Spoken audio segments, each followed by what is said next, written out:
Hello, everyone, and welcome to the last day of the Showbie week.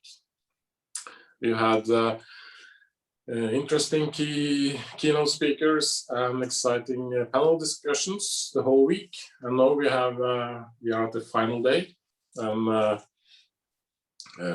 me, the best day, it's the Nordic day.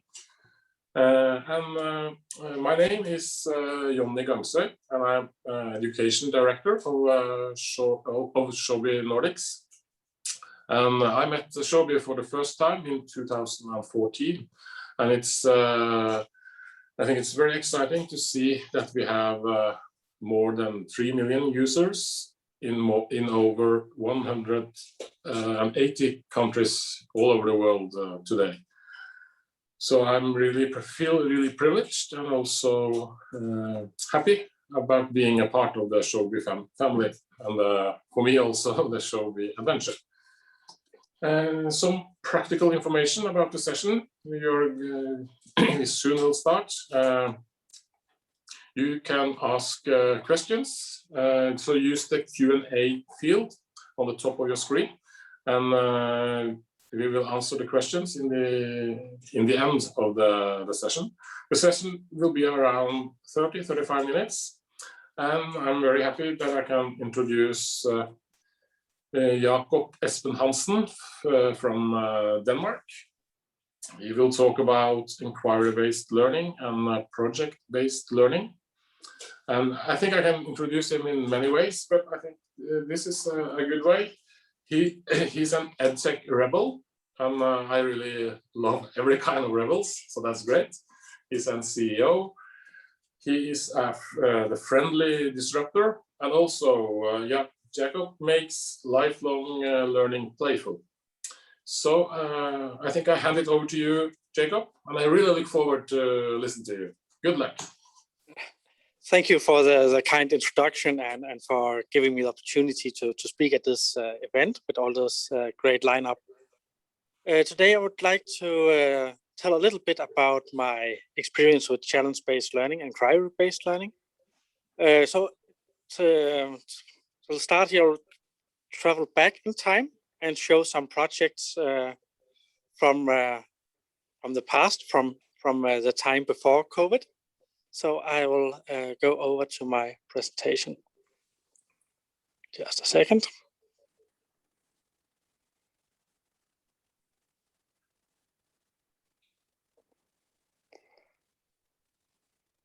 So this is what learnings look like for me. Here it was an egg drop challenge with some of my students. And as you see, there's also a built-in failure here. The egg cracked in this example, but it was an experiment where a lot of students had to see if they could drop some eggs from the rooftop of our building and make them survive. And they didn't actually knew what would come on later, but they learned something about the material, about statics, and then they afterwards, next day, actually had a more aesthetic-based workshop where they made some sculptures that they then had to scale up, and then we made some art installations for the harbor in the town where the education were based. But I really like a hands-on approach to learning, where we actually work cross-curricular and build stuff and learn by doing. So it's a bit more of the photos from the same project.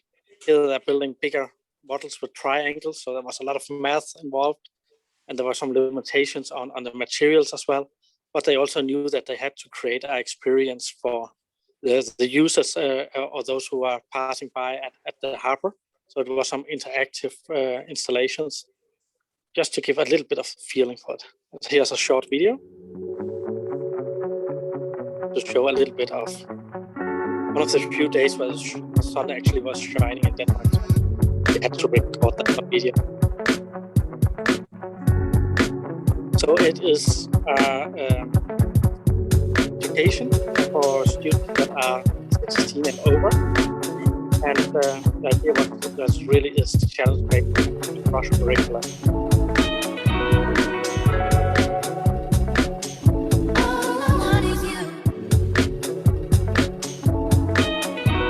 here the subjects were really working together, and it's hard to see from the photos what kind of teachers were actually involved and so on.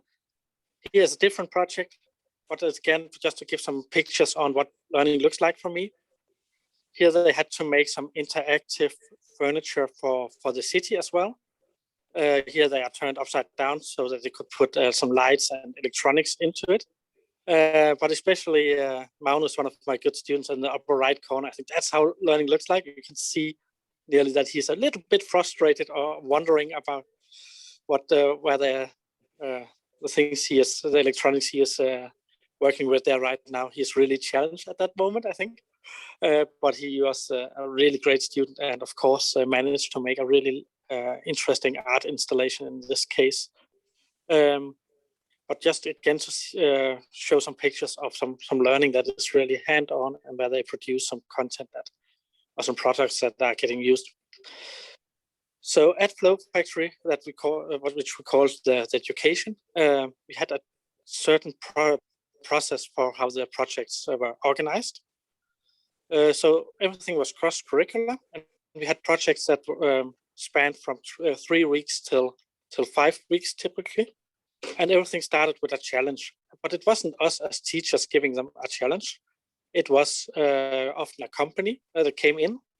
For example, like Graham Slot is the biggest biological or ecological farmer in Denmark, gave a challenge so that they had to make a lot of research the first week and dive into the topic, and had a lot of different resources that they could find and explore. And then at the end of the first week, they really had to define their own direction in that project group. What kind of direction did they want to go? And then the rest of the project were more traditionally design-based, with an iterative process where they ideate each week, quite rapidly start to build different kind of prototypes, test them out, evaluate it, so that the next Monday after could start to ideate again and see how could they improve their concept and work more. And then finally always present it to the company again. So there was always a demo. Just some other photos from the same.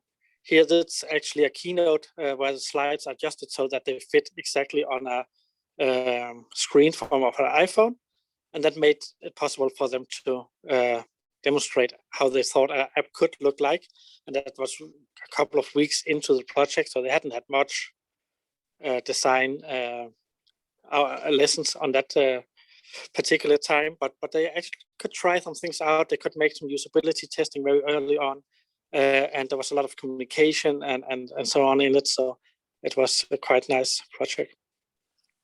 And then I truly believe that we are all learners. So that was also the culture and mentality that we tried to create in this learning environment. So here we see them, some students that learn something about Xcode and programming. But the one teaching at the screen is actually also one of the students. So I think there is a teacher in every one of us. There's a potential so that we can teach others, no matter if we are officially are the students or the teacher. And as well for us teachers, we should teach in a way so that we also learn and grow together with our students. That was very much the approach here.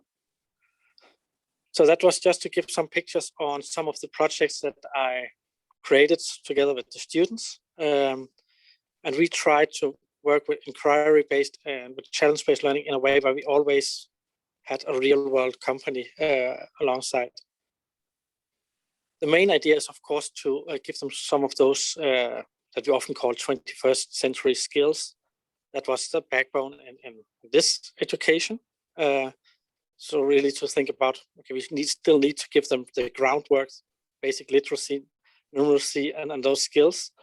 But it was really also to try to make education where we also focus a lot on problem-solving skills, collaboration skills, the ability to adapt to new situations and new challenges very quickly, to be curious and to continue to be curious. And I think that's one of the main challenges sometimes in education, that people get less and less curious as longer they stay in education.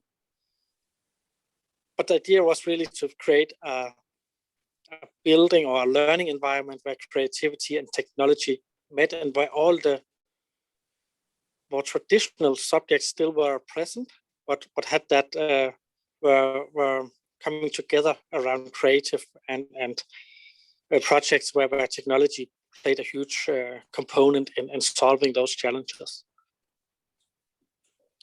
So zooming out a bit, and that was the past. The last year, I had been working more independently for a couple of years, but when the pandemic hit here in Denmark, I decided that quite early on during the pandemic that if I should understand this crazy pandemic and come through it, I needed to make this more abstract virus a little bit more concrete. And I quite early on I volunteered to become to help one of the healthcare providers in Denmark, one of the private healthcare providers in Denmark, to test at one of their test facilities when I heard that they wanted to open COVID test facilities. So I put my own company on standby at that point and just started testing people. And after 4 days, they asked me if I wanted to manage and lead one of their coming test centers that they wanted to open. And then very, very quickly, I was suddenly in a situation where I was the daily lead and manager of 3 different test centers. And I was coordinating all the testing in different companies, private companies that hired us to test their workforce, especially in the food industry. We had a lot of clients there where we needed to test a lot of people. And I had suddenly a team of 110 people that I needed to manage and organize. So that was a really, really different experience than having been working with leadership in schools, but a really valuable experience. And a couple of months back, I then got asked by the local municipality if I wanted to be our coordinator here for the COVID tests. And right now I'm then testing on a bit more than 60 schools.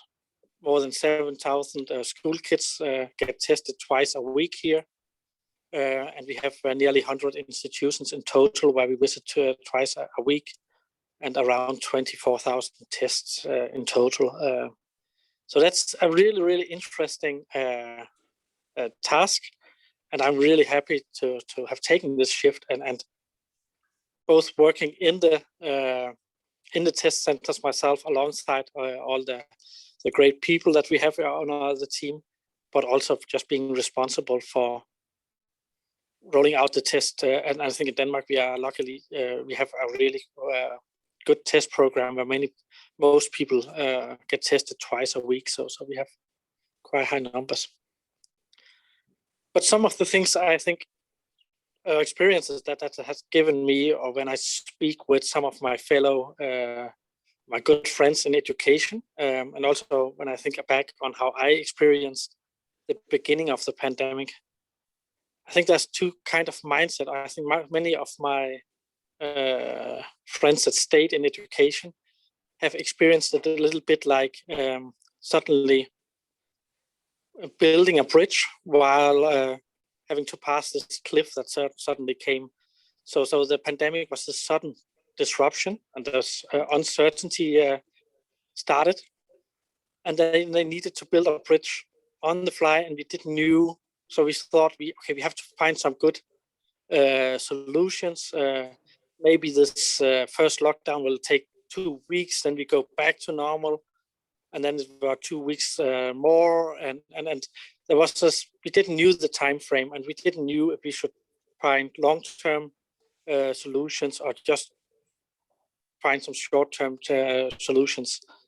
And I think a lot of people in education had more, we do our best to find and develop temporary solutions for a very atypical event, and we will soon be able to go back to normal, and then we will forget all about this.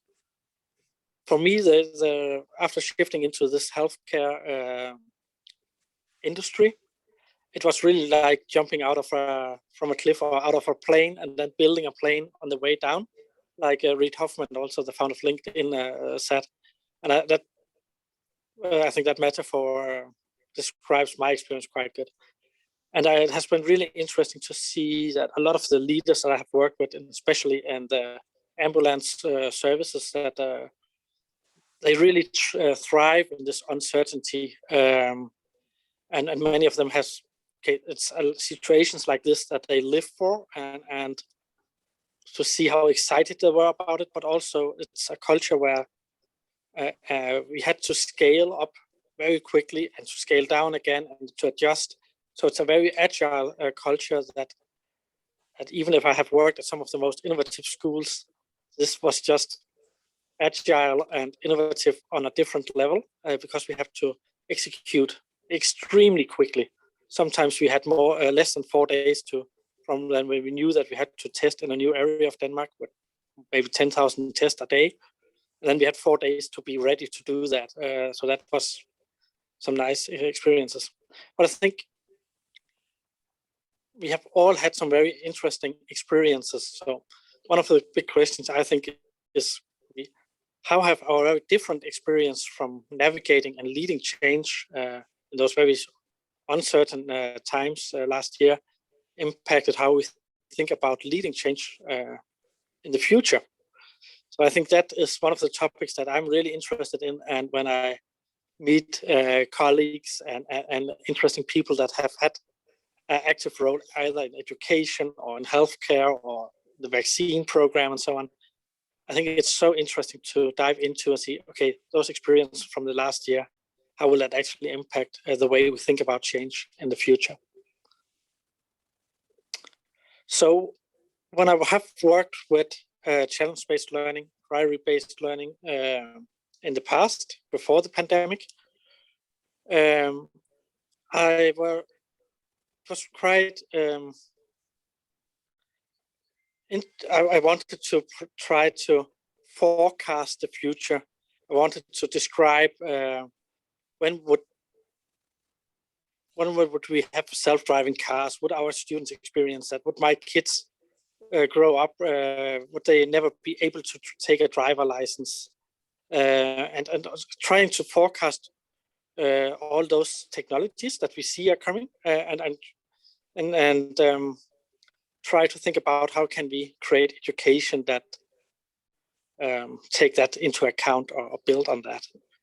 But I think during the pandemic, one of my experiences has been that I have shifted my mindset from being interested in forecasting, trying to forecast the future and see what others think about the future, to more actually backcasting. So I tried to visualize it here. So when we are making a forecast, we try to make some predictions and assumptions about how plausible are certain scenarios and how can we prepare for that. Where backcasting is maybe more based on creating a vision or dream of the future. What kind of future would we actually like or aspire to? And what kind of steps is necessary to reach that?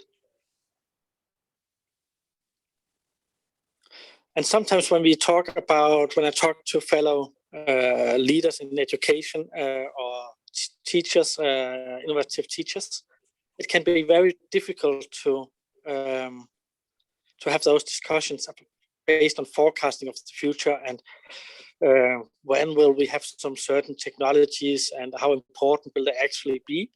Sometimes I like to just to reduce it to some very, very basic questions. For example, will the world be less digital by 2030 or by 2050? Probably not. So maybe we can't exactly tell how the future will be, but we can definitely say that it will not be less digital than today, for example. Will the world be less or more connected globally? And probably not. It will definitely be more connected. So there are some mega trends that are quite easily to describe, and I think that can sometimes make it easier to have those discussions. And at the same way, we could also see, are we at the peak of how advanced robots as an AI can be right now? Of course not. This is just the beginning. And will this be the last pandemic that will shake education and our way of life? Sadly, probably not as well. So there are some things that we can, I think, take into account when we try to reimagine education.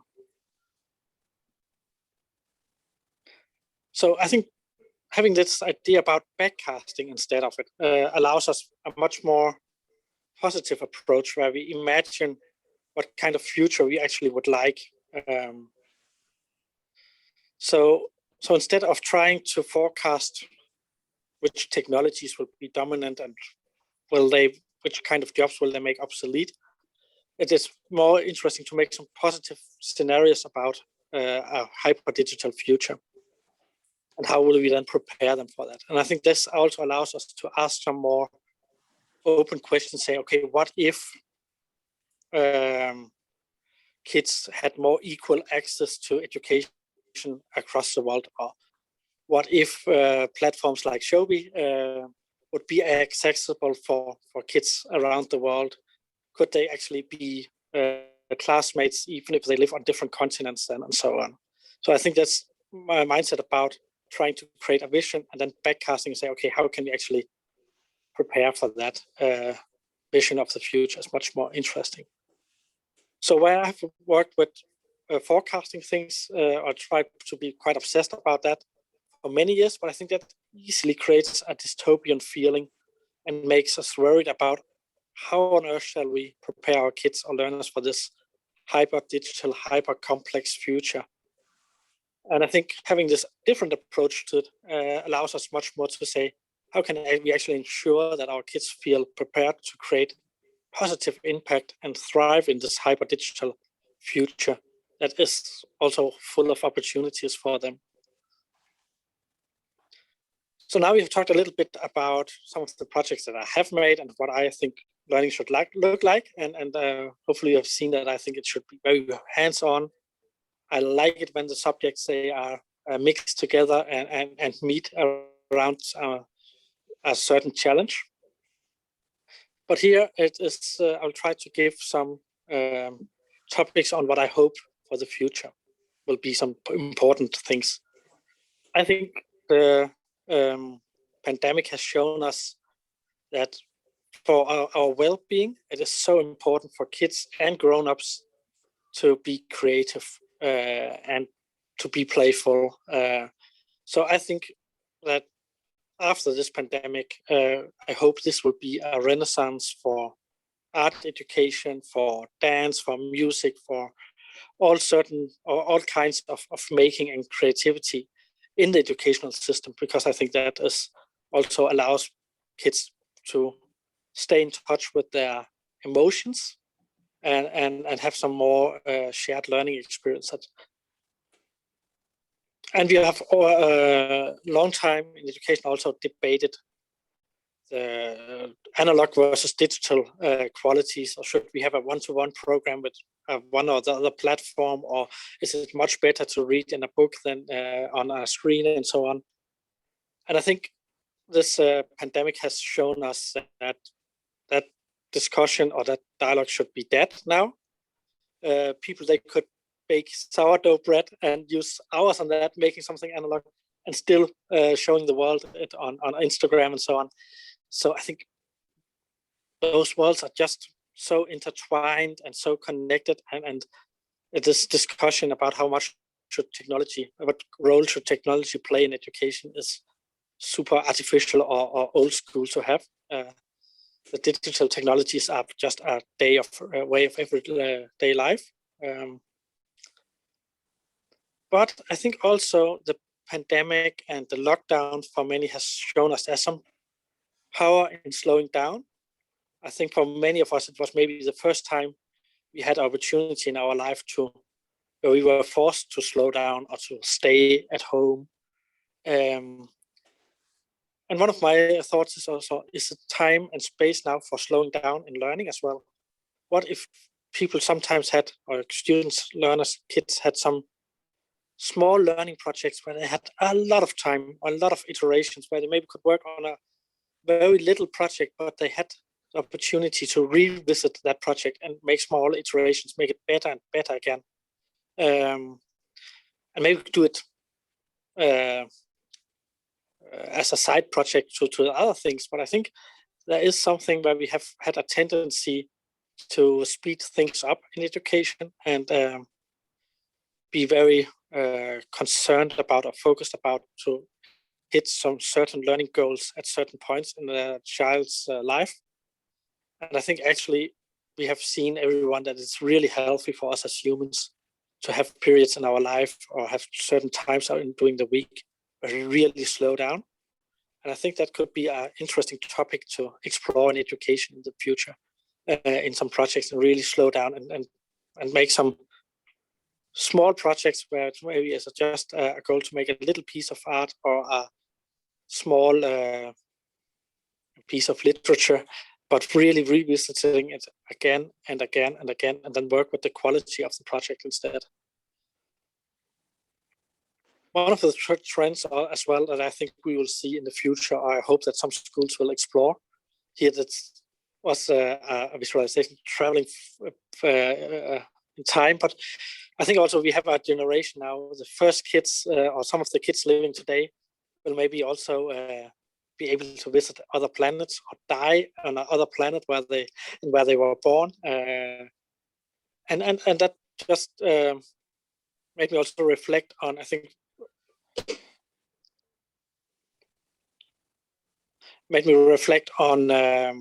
remote living. I think a lot of people, a lot of families have discovered that they can work and learn and explore and live from everywhere in the world. Not everyone, of course, but a lot of jobs that we have the ability to, as long as we have internet, a good learning platform, some good tools, we can work from everywhere. So I think we will see when we are able to travel again, that a lot of families will say, I don't want my school kids to go to a traditional school where we have to stay in a certain city or certain country all the time. I want to be able to, as a family, to pack my things, travel the world.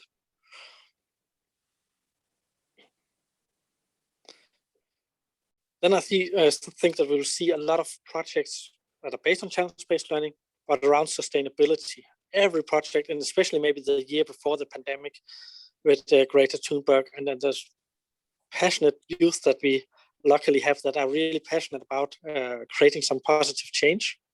But we also see that in education, there's a lot of projects around sustainability. And I think that's, of course, very positive. But I hope that teachers really would say now, and my message would be, if you make projects around sustainability, then make them real. I see so many fictitious projects where the projects don't make any real impact.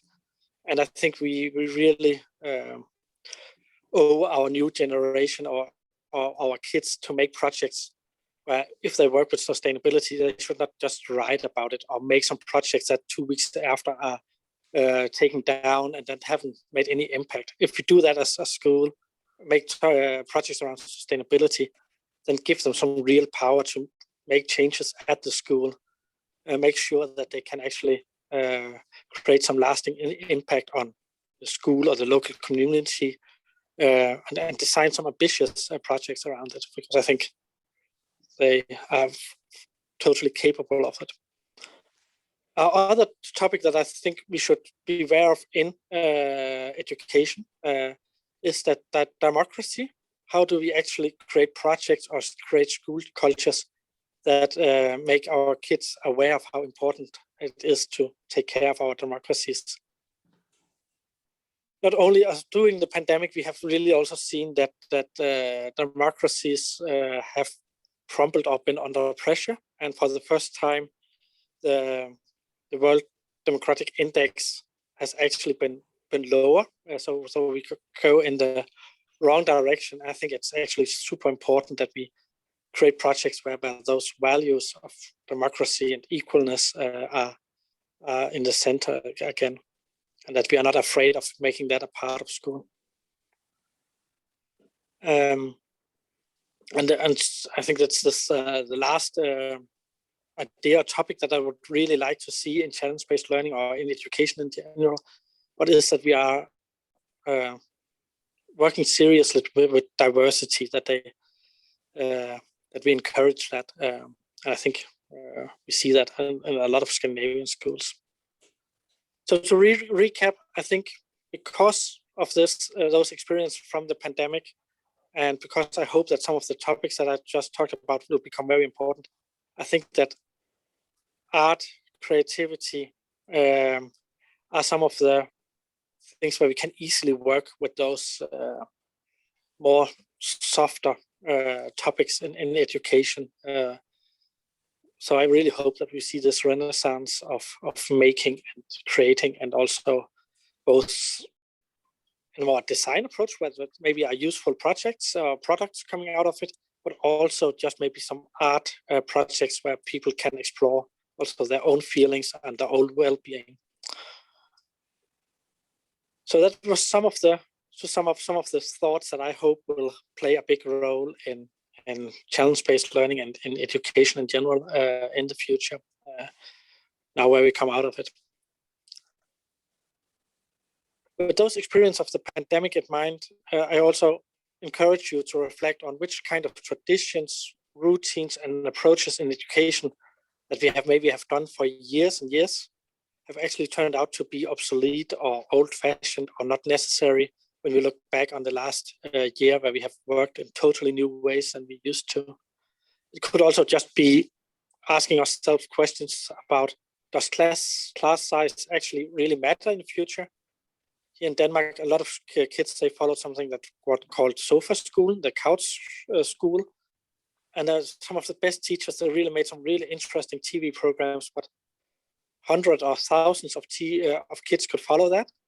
And then they were discussing it with their normal teachers, or the teachers that they had in their own schools. But I think that we can maybe sometimes easily teach thousands of kids a topic, and other teachers, they can maybe specialize on giving good quality feedback and encouragement. So I think we maybe should think twice about, does a good class size always be 25 or 30 students or 20 students, or could it also be a lot of more? Yeah, I think that was some of the topics that I would like to encourage people to think about when they think about how they are not going back to school, but how we are going forward in education now, where we are luckily on our way out of this pandemic, and we can see that more and more people are getting vaccinated, and there's some normalcy starting to for us again. But I hope that we will not go back to how we used to do things, but move forward and find new ways to educate.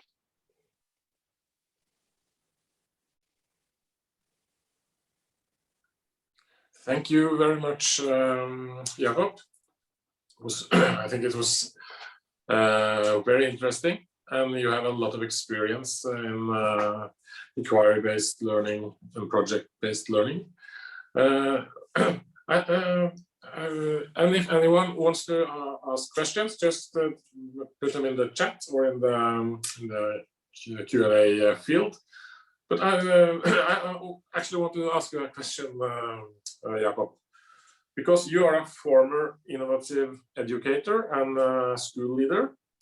And in Norway, we have a massive problem because more than 50% of teachers are not working in the school anymore. And what, in your opinion, what must a school look like to make you come back to the school?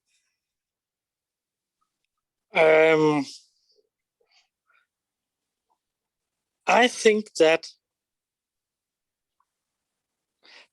when we think about learning environments, I think that we really should, when we are trying to create new schools, should try to get inspiration from other areas and then actually education, maybe to find spaces where students find more interesting in general, or reflect about why some of us are more productive when we are in a hotel lounge than when we are in our office. And in the same way, when we are in schools, I think we should really try to encourage new ways to think about learning spaces, but also blend it. I hope that we will see a lot of learning environments that is much more a blend of age groups, of people going there for work, startup companies working together alongside kids and kindergartens and so on, but that we make more creative spaces where we come because we want to grow as humans and add value to the world, and not because we just want to go in year 6 in this class. So I hope that we will mix that. But maybe it's not a problem that teachers either leave education, or I think we can as teachers add a lot of value by not necessarily being in the school. I know a teacher that is working with some families remotely because the families are traveling remotely. So they are full-time online tutors and mentors already before the pandemic. But I also think that it's interesting to see when teachers go into other industries, but also when other people from other industries are going into education. I think we need that cross-pollination between industries. Yeah, I think I very agree with you. And one other thing that I think is a key point to take from your lesson is mindset and how to change mindsets. Because I remember when I was a principal, I found it very difficult to change my own mindset, and also difficult to influence the teachers to changing the mindsets because the school system is also strict. Do you have any advice on how can we much quicker change our mindsets when we are working in a school? In the beginning, I think my reason to try to work in healthcare was more based on that I was frustrated about this virus going on, and not that it wasn't possible any longer to visit the schools that I was working with around the world and so on. And I needed to do something very concrete, but I found it really, really valuable to try to be in an industry where they have to be agile, where they train every day for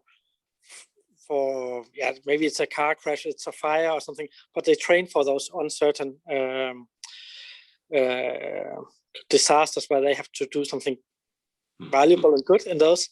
And then for me, it has been really, truly inspiring to be a part of that very agile environment. And I have also found out that a lot of those working in those healthcare companies at the same time often have a big passion for music festivals and other events. So they are very event driven. And I think we should just, as teachers, maybe make sure that we have a sabbatical where we can have the opportunity to go into another field of or having a spare time interest in organizing music festivals and something that is more event driven, because then you have to be agile. But I also think now we just have all of us had very different but extreme experiences with this very uncertain situation that came, and I hope that will make it much easier for every one of us to not just anticipate that the next year will be as the previous one was, but find some joy in that this uncertainty. Yeah, and I also think that because you mentioned remote living lifestyle and slow learning, I think we need a lot more slow learning if we should be able to change our mindsets. But when you say slow learning, is that similar to deep learning, or is that two different concepts? No, maybe they are connected and familiar to each other. My experiences was both with my own kids, but also other families that I spoke with. That, of course, the lockdown has been emotionally hard for some kids, and I think we should recognize that. But for one of my kids especially, it was so helpful to actually slow down, not be a part of a large group, but having a lot of time in the smaller family with some online friends and so on, and just slowing a little bit down because they didn't have the amount of schoolwork, especially in the beginning, that they used to have, and I think that time and that the pressure wasn't that high really allowed him to grow quicker than if there had been those very ambitious everyday school targets that he should hit. And I think just a lot of us have that experience that we need also to have some kind of balance, that we can't go with 100 kilometers an hour all the time in our learning. And some, our learning gets deeper when we sometimes also take us time for that. Yeah, I think you are 100% right on that one. I think we need to wrap it up. And again, thank you very much, Jakob, for contributing with all your experience and your thoughts on inquiry-based and project-based learning. And hopefully you will have a great impact in all of the Nordic countries in the future. So thank you very much. Thank you very much. Yeah. Bye-bye. Bye.